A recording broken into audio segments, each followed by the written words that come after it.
veces esta y terminamos.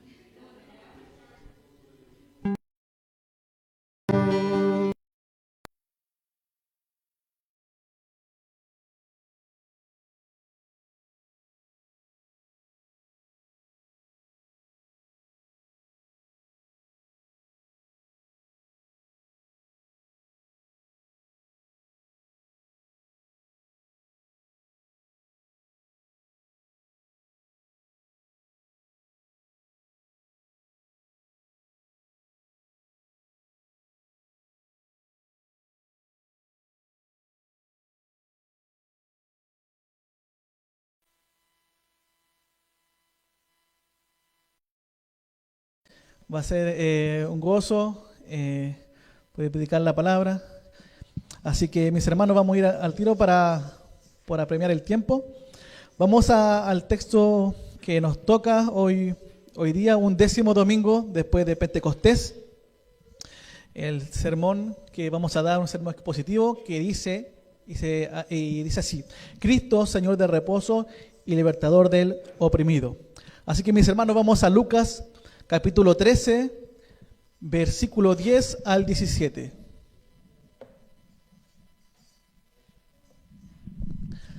Saludamos a nuestro pastor también que está predicando allá en la iglesia de Zapadores.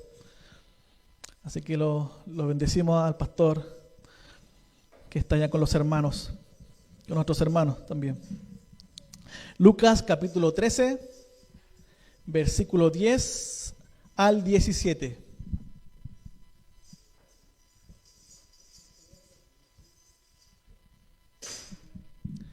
Amén.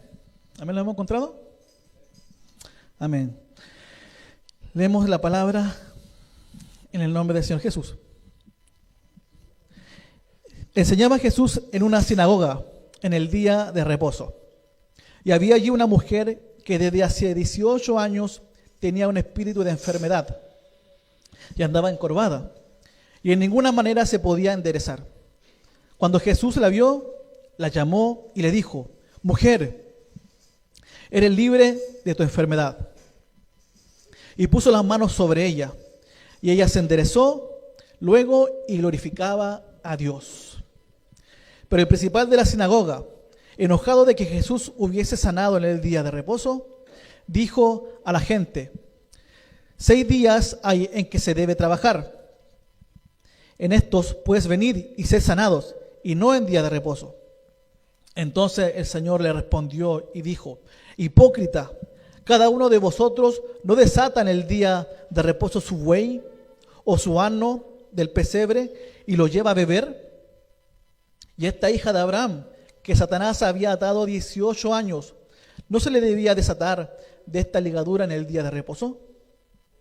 Al decir él estas cosas, se avergonzaban todos sus adversarios, pero todo el pueblo se regocijaba por todas las cosas gloriosas hechas por él. Amén. Vamos ahora al Señor, mis hermanos. Amado Padre Celestial, vamos delante de ti, Señor. He hablado tu palabra, Señor, que se encuentra en Lucas. Señor, te pido que tú me uses, Señor. Yo soy pecador. Necesito de tu bendita gracia, Señor. Que pueda hacer este sermón, pueda hacer, Señor, pueda impactar la vida de mis hermanos, Señor. Que lo puedan atesorar en su corazón, Señor.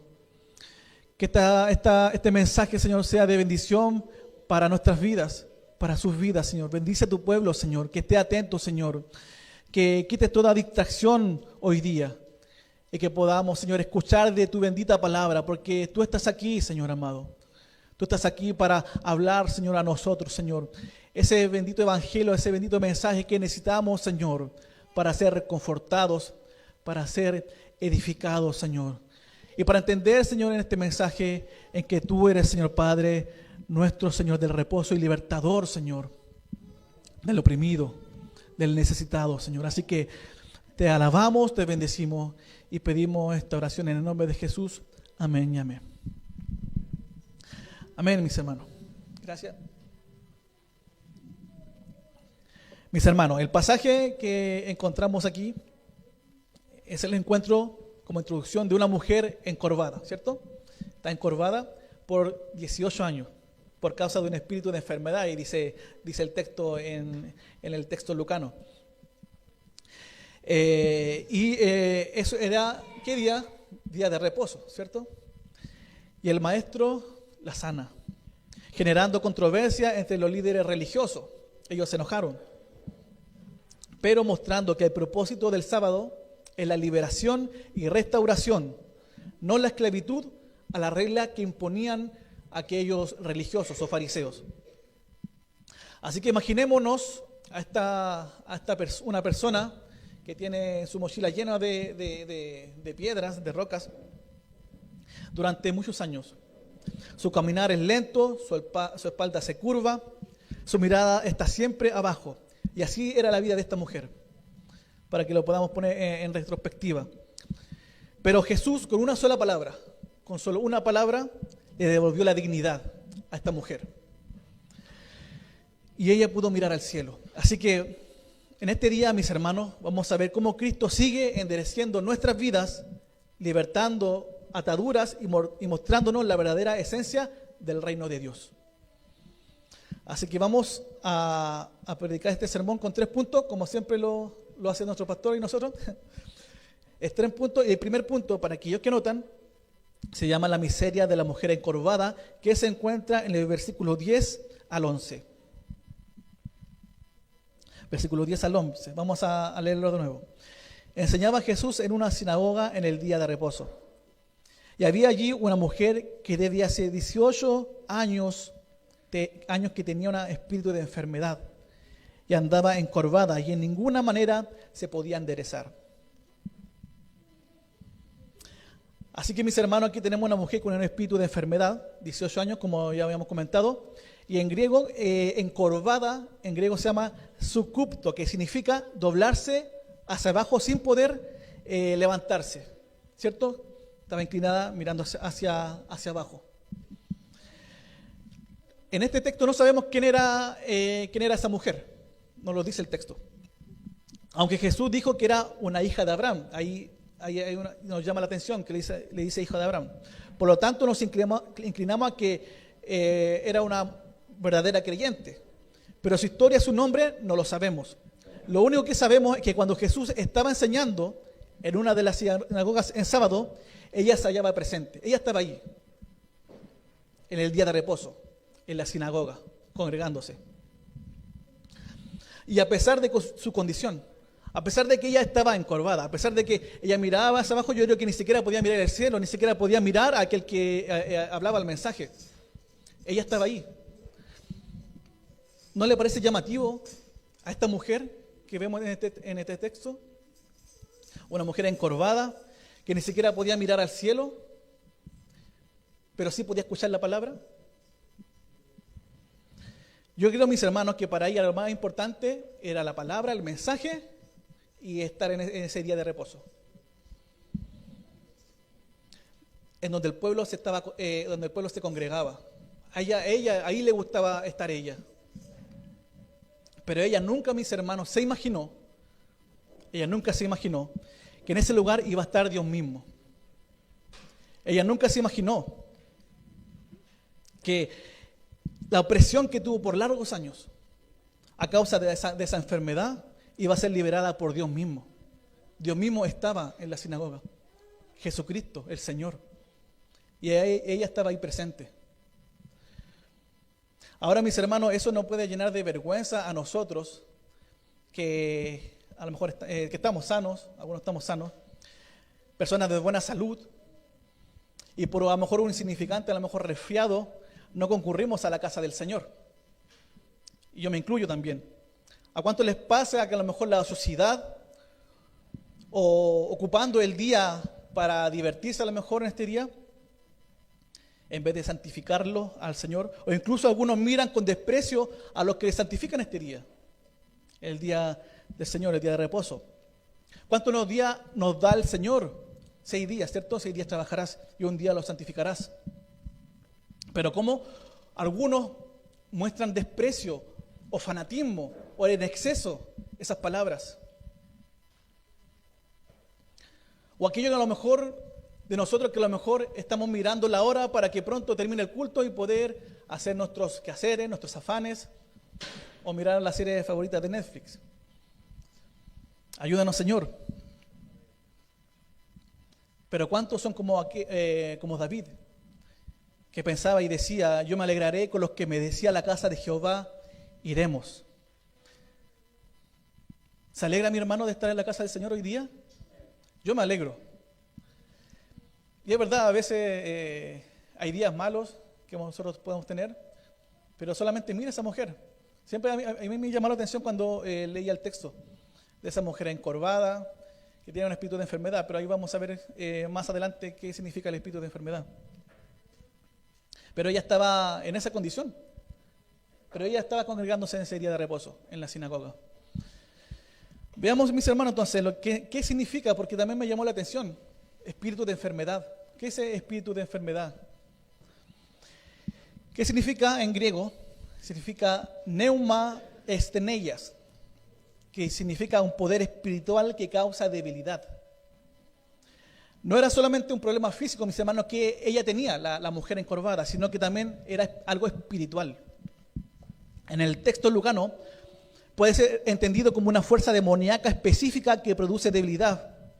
No simplemente una enfermedad, digamos, médica, una enfermedad normal. Una mujer esclavizada también. Esto también representa una opresión satánica y humana. Pero mis hermanos, la pregunta que podemos hacernos también, y le podemos hacer al texto: ¿esta mujer estaba poseída, controlada totalmente por un demonio, tomando su cuerpo y a veces su mente y su voz? ¿Será como aquellos gadarenos en Marcos 5, Lucas 8, en el cual ellos estaban poseídos? La verdad es que no, mis hermanos. La mujer no estaba endemoniada en el sentido de opresión espiritual que anula la fe, sino que padecía una atadura física permitida por Dios, infligida por Satanás, de la cual Cristo la libera. O sea que el demonio no controla a la persona, sino que la aflige bajo un permiso divino, un permiso del Señor. Ahora, ¿dónde está la clave? ¿Por qué decimos que esta mujer no estaba poseída totalmente en su alma por el demonio? Es donde dice el versículo 16. En el versículo 16 dice: y esta hija de Abraham, que Satanás había dado por 18 años. Mis hermanos, cuando hablamos hija de Abraham, yo creo que he escuchado el término hijo de Abraham, hablamos que era una hija del pacto, que pertenecía al pueblo de Dios. A lo mejor no que era cristiana, en el sentido cristiana, así como lo fue Zaqueo cuando fue convertido, pero pertenece al pueblo, al pacto de Dios. Yo creo que nosotros entendemos que cuando uno pertenece al pueblo de Dios, eso no quiere decir que es elegido. Así cuando se dice la palabra que hijo de Abraham, muchos pueden ser hijos de Abraham, pero no han renacido genuinamente. Así como hay personas que están en el pacto que son hijos del Señor verdaderamente y otros que no son hijos del Señor, pero pertenecen al pacto. Amén. Por lo tanto, eso no significa que era cristiana aún, así que era hija de Abraham. Aquí se usa como título de que alguien que pertenece al pueblo de Dios, como decía. No como una prueba de una conversión plena, como después lo dice Zaqueo. Por lo tanto, mis hermanos, no necesariamente esta mujer tenía una posesión demoníaca total, ¿cierto? Ahora, mis hermanos, yo le hago esta pregunta, según lo que hemos visto con esta mujer. ¿Los creyentes pueden sufrir enfermedades? Amén, ¿cierto? Pueden sufrir enfermedades, incluso por ataques de Satanás. A lo mejor son enfermedades también son naturales, porque producto del pecado hay enfermedades. Hablamos con el hermano Jorge que hay personas que tienen cáncer, ¿cierto? Está el cáncer, está la enfermedad, hay mucha gente enferma. Hace poco, el día sábado me tocó hacer terreno en el Sótero, y ahí me recordaba cómo veía gente enferma, gente que ya estaba en sus últimos días. Producto de enfermedades que estamos aquí insertos en este mundo de pecado. Entonces los creyentes sí pueden tener enfermedades. Pero también hay que discernir, porque también, como decía la palabra, también puede bajo el permiso del Señor, bajo el permiso de Dios, puede ser afligido por demonios, como decía, ¿no? No es que tenga una posesión demoníaca entera, ¿cierto? Como aquellos endemoniados que pueden hablar, hablar, sino que es una aflicción que puede permitir, que se puede permitir a los demonios. De hecho, ¿cómo lo podemos comprobar? Con Pablo mismo. Pablo mismo nos habla de un mensajero de Satanás. En 2 de Corintios 12:7, ¿quién lo puede buscar y lo puede leer, mis hermanos? 2 de Corintios, capítulo 12, versículo 7.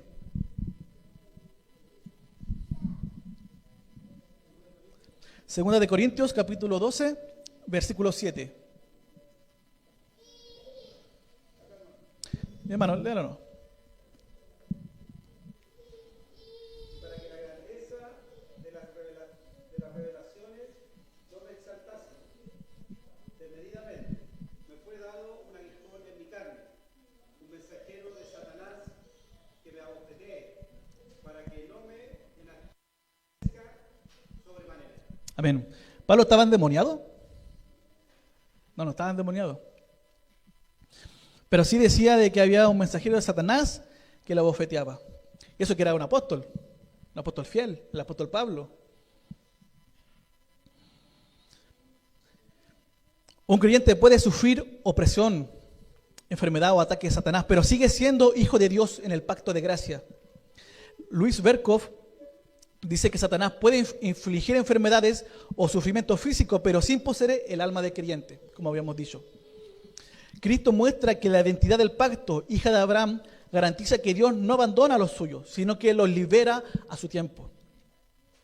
Ahora tenemos que tener cuidado, ¿cierto? Porque a veces llegan extremos y puede decir que todas las enfermedades son posesiones demoníacas. Obviamente eso no es así.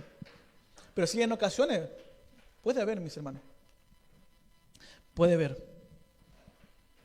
Por lo tanto, mis hermanos, entendiendo la palabra, no solamente también enfermedades, nosotros podemos ver aquí, se puede ver en este texto, enfermedades, digamos, de espíritus demoníacos, sino también representando a la mujer encorvada. Muchas veces nosotros tenemos preocupaciones, muchas de nosotros a veces tenemos adicciones, muchas veces nosotros estamos batallando. Y muchas veces el cristiano tiene sus puntos bajos, ¿cierto? Como siempre se dice, no es que un cristiano esté así, vaya el camino hacia así, sino que siempre el cristiano es así. Y a veces se cae. Y a veces llega también la depresión. Los cristianos sí pasan depresión. Hay pastores que han tenido depresión. Spurgeon, el joven David Rainer. David Rainer era un misionero. Él predicaba a los indios allá en Connecticut. Bueno, él era de Connecticut, pero dentro de esas regiones donde habían indios. Era un joven que tenía 29 años y pasaba depresión porque sus padres fallecieron cuando él tenía una temprana edad. A los 13, si no me equivoco, o 9, a los 9 perdió a su madre y a los 14 a su padre. Creo que así era. Desde pequeño, y ya desde pequeño sufría depresión, y él era cristiano y él evangelizaba, él hablaba de la palabra de Dios. Era cristiano, pero pasaba depresión. Otros están luchando con el pecado. Otros están luchando y a lo mejor piensan que no hay salida, pero hay salida, mis hermanos. Y por eso ahora vamos a ver cómo la sanidad muestra, cómo el reino de Dios irrumpe para liberar a los hijos de Abraham de toda esclavitud.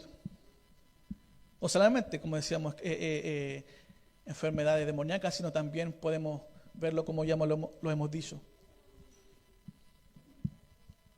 ¿Qué cosas hoy te tienen encorvados, mis hermanos? Vamos al segundo punto, hermanos, para avanzar.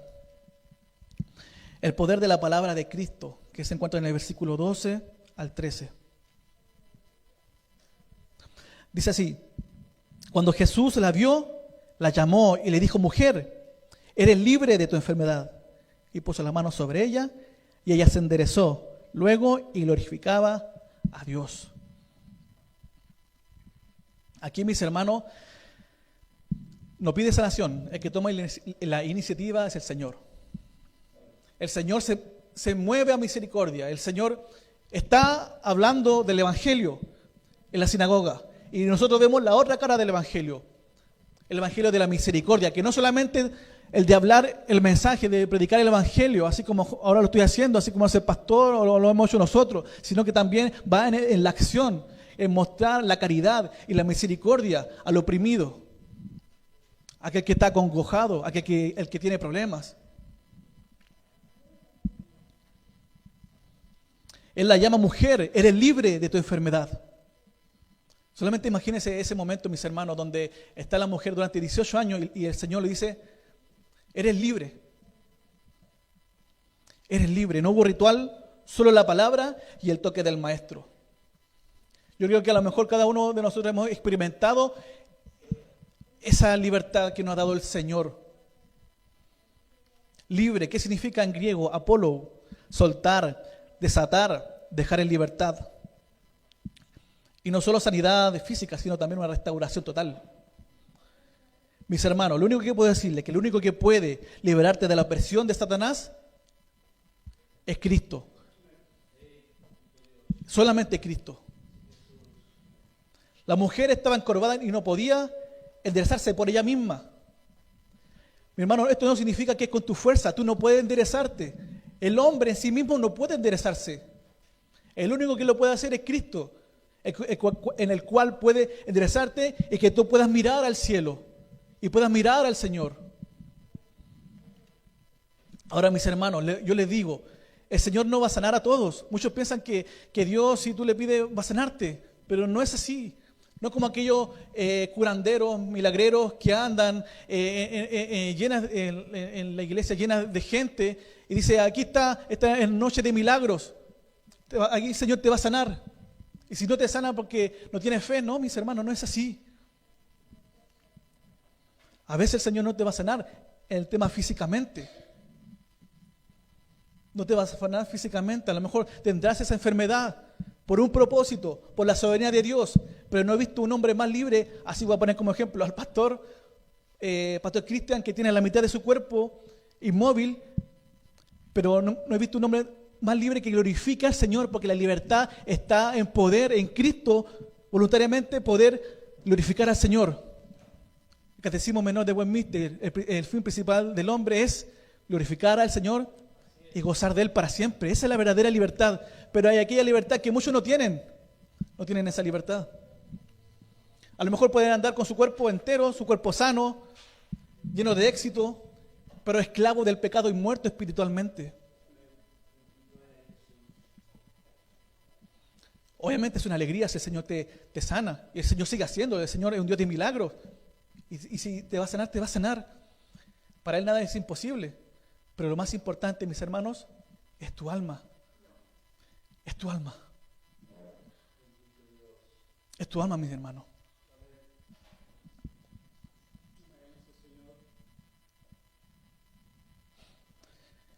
¿Qué dice su palabra en Juan capítulo 8, versículo 36? Si el Hijo os libertare, seréis verdaderamente libres. Y en Salmo 107, versículo 14, dice así, lo sacó de las tinieblas y de la sombra de la muerte y rompió sus prisiones. Ahora, a través de este milagro también se quiso dar consuelo y esperanza a todos los afligidos por la enfermedad del pecado. Para Cristo nada es imposible, mis hermanos. Él puede hacer enderezar a hombres que por 18 años han estado encorvados bajo el peso de sus apetitos, del pecado y del mundo. Como bien decía, mis hermanos, ¿cuántos pecadores, incluso el más vil pecador, el Señor lo puede enderezar y lo puede convertir? ¿Cuántos testimonios de hombres, pecadores, no solamente 18 años, toda su vida, pero que ahí el Señor, con solamente su palabra, dice, eres libre del pecado, de la esclavitud, del príncipe de este mundo que es Satanás. Él te puede libertar, mis hermanos. Y si estás en un momento a lo mejor crítico, que a lo mejor tú eres hijo del pacto, perteneces al pueblo del Señor y estás mal espiritualmente, a lo mejor vienes pero tu corazón está alejado y estás mal, el Señor dice, eres libre. ¿Y qué mejor que hoy día? ¿Qué mejor que hoy día que el día del Señor? A lo mejor tienes familias, una familia, algún ser querido que está mal, tanto física o espiritualmente, y que necesita que el Señor pueda hablarle a su vida. Por eso oremos por ellos, oremos por esos seres queridos, por esa familia. Y el Señor lo puede hacer. Para el Señor nada es imposible, mis hermanos. Nada es demasiado difícil para Dios. Él puede crear, Él puede transformar, renovar, demoler y edificar con su poder irresistible. Su llamado, mis hermanos, es irresistible. Aún el pecador más miserable, Dios lo puede cambiar. Él puede sanarlo radicalmente y decirle: eres libre de tu enfermedad. Por lo tanto, mis hermanos, no perdamos la esperanza de aquel ser querido al cual tú anhelas que pueda arrepentirse y recurrir a Cristo. La sanidad de la mujer de su larga enfermedad también es una señal de que Cristo hace en el Evangelio por los pecadores, como decíamos. Cristo no es un tirano, sino que está lleno de amor. Está lleno de amor por los pecadores. Y Él está dispuesto a salvar a aquellos. Así es, esa mujer, ella estuvo ahí escuchando de la palabra y el Señor la libertó de su opresión. La voz de Dios sigue siendo eficaz, mis hermanos, hoy en día. Rompe cadenas de depresión, de adicciones y de temores. Él nos toca nuestra necesidad más profunda, mis hermanos. Vamos al punto 3. El punto 3 dice así: el conflicto con los religiosos y la gloria de Dios. En el versículo 14 al 17. Dice así: pero el principal de la sinagoga, enojado de que Jesús hubiese sanado en el día de reposo, dijo a la gente: 6 días hay en que se debe trabajar. En estos puedes venir y ser sanados, y no en el día de reposo. Entonces el Señor le respondió y le dijo: hipócrita, cada uno de vosotros no desata en el día de reposo su buey o su asno del pesebre y lo lleva a beber. Y a esta hija de Abraham, que Satanás había atado 18 años, ¿no se le debía desatar esta ligadura en el día de reposo? Al decir él estas cosas, se avergonzaba a todos sus adversarios, pero todo el pueblo se regocijaba por todas las cosas gloriosas hechas por él. Aquí vemos cómo estos religiosos, el principal de la sinagoga específicamente, se enoja porque Jesús sanó en sábado. Para ellos la ley era más importante que la caridad, que la misericordia.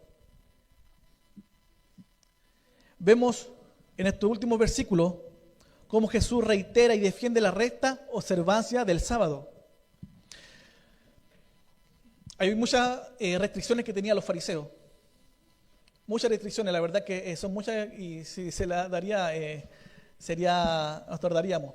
Tenía muchas restricciones, incluso desatar, como dice, al buey, ya eso era un trabajo. Incluso caminar por mucho, digamos, no sé si kilómetros, y también era un trabajo.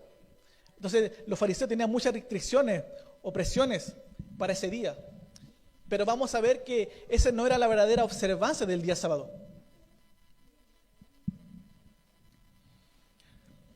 El principal de la sinagoga en el cual fue curada la enferma, acusó a este de haber quebrantado el sábado y dio así lugar a que nuestro Señor le dirigiese una reprensión severa pero justa. Él le dice hipócrita, en griego hipócrites, que significa actor, aquel que alguien que finge. Cada uno de vosotros no desata en el día de reposo su buey o su asno del pesebre y lo lleva a beber. Eran hipócritas, mis hermanos. Eran hipócritas. Y me gusta un comentario que dice J. Ryler, el anglicano, que dice: si era permitido atender a las necesidades de los brutos en sábado, ¿cuánto más no debería hacerlo atender a los seres racionales? Si tratando bien a los bueyes y asnos, que lo hacían los fariseos, para que los animales puedan beber, no se violaba la santidad del sábado, mucho menos se violaría un acto de caridad, de misericordia hacia una hija de Abraham. Pero Jesús desenmascara esta religiosidad vacía que tenían los fariseos. Eran hipócritas, mis hermanos. Ellos decían, claro, puede sanar el resto del día, pero el día sábado, no podía hacerlo. Como que si esa urgencia no era tan importante. Jesús sienta este mismo principio en otras partes del Evangelio. Él nos enseña que con el mandamiento de abstenerse de hacer alguna obra en el día del Señor, no se quiso excluir de manera alguna las obras de misericordia, que es lo que se habían olvidado los fariseos. El sábado, mis hermanos, fue creado para provecho del hombre, no para su daño, para promover su más alta dicha y no para privarlo de alguna cosa. No exige nada que no se encuentre dentro de los límites de la justicia y también de la prudencia. Mis hermanos, vamos a ver tanto en el Antiguo como en el Nuevo cómo es esta observancia del día sábado. El verdadero sentido que le da el Señor y no el que le da los religiosos. El sábado era el día de la liberación y descanso. Deuteronomio capítulo 5 versículo 15. Deuteronomio capítulo 5 versículo 15.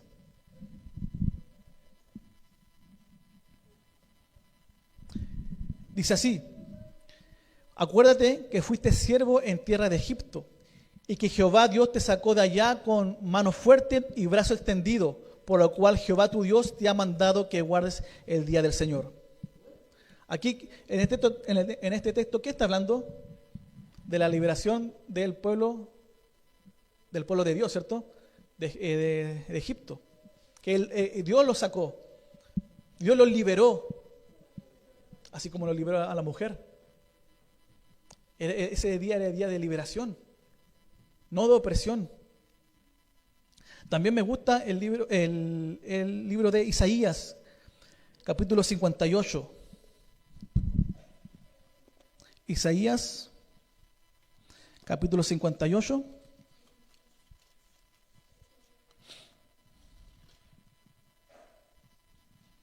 Del versículo 3 al 8. Dice así, pongan atención mis hermanos, dice así: ¿por qué dicen ayunamos y no hiciste caso? Humillamos nuestras almas y no te diste por entendido. He aquí, en el día de vuestro ayuno buscáis vuestro propio gusto y oprimís a todos vuestros trabajadores. He aquí que para contiendas y debates ayunáis, y para herir con el puño inicuamente. No ayunáis como soy, para que vuestra voz sea oída en lo alto. ¿Es tal el ayuno que yo escogí, que de día aflija el hombre de su alma, que incline su cabeza como junco y que haga cama de silicio y de ceniza? ¿Llamaréis esto ayuno y día agradable a Jehová? ¿No es más bien el ayuno que yo escogí desatar la ligadura de impiedad, soltar las cargas de opresión y dejar libres a los quebrantados y que rompáis todo yugo? ¿No es que parta tu pan con el hambriento y a los pobres errantes albergues en casa, que cuando veas al desnudo lo cubras y no te escondas de tu hermano? Entonces nacerá tu luz como el alba y tu salvación se dejará ver pronto. E irá tu justicia delante de ti y la gloria de Jehová será tu retaguardia. Amén. Amén. Jesús nos muestra el verdadero significado del día.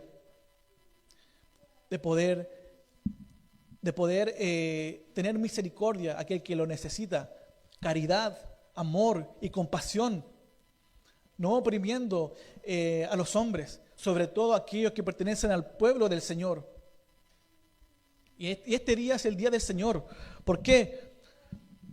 Jesús muestra que el verdadero descanso sabático se cumple en Él. En Mateo capítulo 11, versículos 28 al 30. O en Hebreos capítulo 4, del 9 al 10.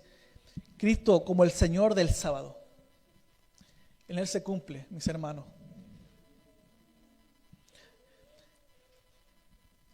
Dice su palabra: el Espíritu del Señor está sobre mí, por cuanto me ha ungido para dar buenas nuevas a los pobres. Me ha enviado a sanar a los quebrantados de corazón, a pregonar libertad a los cautivos y vista a los ciegos, a poner en libertad a los oprimidos. Los fariseos estaban más celosos de las reglas religiosas que de la vida y de la dignidad de aquellas personas. Estaban más preocupados de los animales, de sus animales. Para ellos era un día de provisión, pero para Jesús era un día de redención. Y nos dice que el verdadero guardador del sábado es quien obra misericordia y libera a los oprimidos. Por lo tanto, mis hermanos, pidámosle al Señor que nos ayude a comprender este día que debe ser el guardar el día del Señor. Como decía anteriormente, yo sé que muchos dicen que todos los días son días del Señor, pero Él estipuló un día para santificarlo, 24 horas que él los puso para santificarlos. Y qué mejor también para ser liberados aquellos que están oprimidos, aquellos que están en necesidad, tanto física o espiritualmente. Ese es el día que Dios nos puso, que es el día para provecho, para el hombre, para nosotros, aquellos que somos sus hijos. Tenemos esos beneficios por ser hijos del pacto. Dediquémoselo al Señor, tanto escuchando su palabra, así como lo estamos haciendo ahora, predicando el evangelio, predicando el mensaje a los demás, predicando a aquellos que están esclavizados por el pecado, aquellos que a lo mejor tú nunca piensas que a lo mejor va a poder convertirse. Yo también me da eso, pero no, el poder del Señor es más grande. Pero también dice que la otra cara del evangelio es la misericordia, el de poder ir a atender al afligido. Ahora, mis hermanos, como aplicación estamos más preocupados por la forma que por el fondo. El verdadero culto a Dios no es un rígido ritualismo, sino un amor y compasión como es el Señor. Seamos como el Señor, con amor y compasión hacia los demás. Dice Oseas capítulo 6, versículo 6, misericordia quiero y no sacrificio. O también en Marcos capítulo 12, versículo 27. El sábado fue hecho por causa del hombre y no el hombre por causa del sábado. Mis hermanos, como conclusión, para ir terminando, Cristo ve nuestra miseria y nos busca en medio de la multitud. Él toma la iniciativa, Él te sana, Él puede enderezarte, no tú, solamente Cristo. Su palabra tiene poder, mis hermanos. Él es grande para desatar y restaurarte completamente. El verdadero culto a Dios se centra en la misericordia y en la gloria que recibe al Padre. ¿Qué decía el último versículo? Al decir estas cosas se avergonzaban todos sus adversarios, pero todo el pueblo se regocijaba por todas las cosas gloriosas hechas por Él. Se regocijaban. Mis hermanos, regocijémonos. El Señor nos ha perdonado nuestros pecados. Nosotros merecíamos la condena, pero el Señor nos ha libertado. El Señor nos da vida eterna. Y ya experimentamos su poder. ¿Lo ha experimentado, mi hermano? ¿Ha experimentado el poder del Señor? El Señor te ha sanado. El Señor ha estado contigo en momentos difíciles y también en momentos buenos. El Señor te ha libertado. El Señor ha tenido misericordia de ti soberanamente. Nosotros no podíamos ofrecerle nada. Nosotros, como decía, no podíamos enderezarnos. Nosotros no podíamos hacer la voluntad del Señor.